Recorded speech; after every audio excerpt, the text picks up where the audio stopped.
ഓരോരോ ജലാശയെ കേവലം മഹാകാശം നേരെ നീ കാൺമീലയോ കണ്ടാലും അതുപോലെ സാക്ഷാലുള്ളൊരു പരബ്രഹ്മമാം പരമാത്മാ സാക്ഷിയായുള്ള ബിംബം നിശ്ചലമതു സഹേ തത്വമസ്യാദി മഹാവാക്യാർത്ഥം കൊണ്ടു മമ തത്വത്തെ അറിഞ്ഞിടാമാചാര്യകാരുണ്യത്താ മൽഭക്തനായുള്ളവനിപ്പതമറിയുമ്പോൾ മൽഭാവം പ്രാപിച്ചിടുമില്ല സംശയമേതും മൽഭക്തി വിമുഖന്മാ ശാസ്ത്രകർത്തങ്ങൾ തോറും സൽഭാവം കൊണ്ടു ചാടി വീണു മോഹിച്ചിടുന്നു.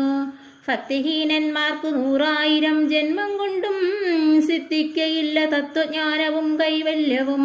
പരമാത്മാവാം മമ ഹൃദയം രഹസ്യമിതൊരു നാളും മൽഭക്തി ക്ലീനന്മാരായി മേവീടും നരന്മാരോട് പറഞ്ഞറിയിക്കരുതടോ പരമമുപദേശമില്ലിതീതെന്നും.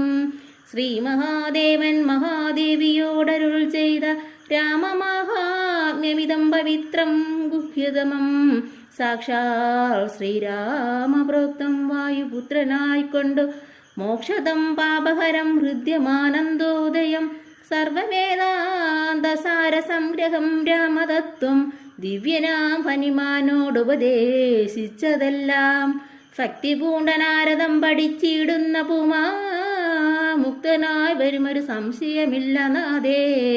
ബ്രഹ്മഹത്യാദി ദുരിതങ്ങളും ബഹുവിധം ജന്മങ്ങൾ തോറും ആർജിച്ചുള്ളവയെന്നാകിലും ഒക്കവേ നശിച്ചു പോമെന്നരുൾ ചെയ്തു രാമൻ മർക്കടപ്രവരനോടെന്നതു സത്യമല്ലോ.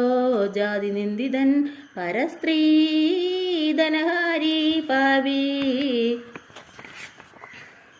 മാതൃഘാതകൻ പിതൃഘാതകൻ ബ്രഹ്മഹന്താ യോഗി വൃന്ദാപഹാരി സുവർണസ്തേയി ദുഷ്ടൻ ലോകനിന്ദിതനേറ്റമെങ്കിലും അവൻ ഭക്ത്യാ രാമനാമത്തെ ജപിച്ചിടുകിൽ ദേവകളാൽ ആമോദപൂർവം പൂജനായി വരുമത്രയല്ല. യോഗീന്ദ്രന്മാരാൽ പോലും അലഭ്യമായ വിഷ്ണുലോകത്തെ പ്രാപിച്ചിടുമില്ല സംശയമേതും. ഇങ്ങനെ മഹാദേവനരുൾ ചെയ്തതു കേട്ടു തിങ്ങിടും ഭക്തിപൂർവമരുൾ ചെയ്തിതു ദേവി മംഗലാത്മാവേ മമ ഭർത്താവേ ജഗൽപദേ ഗംഗാ കാമുക പരമേശ്വരാദയാനിതേ പന്നഗവിഭൂഷണ ഞാൻ അനുഗ്രഹീതയായി ധന്യയായി കൃതാർത്ഥയായി സ്വസ്ഥയായി വന്നേനല്ലോ.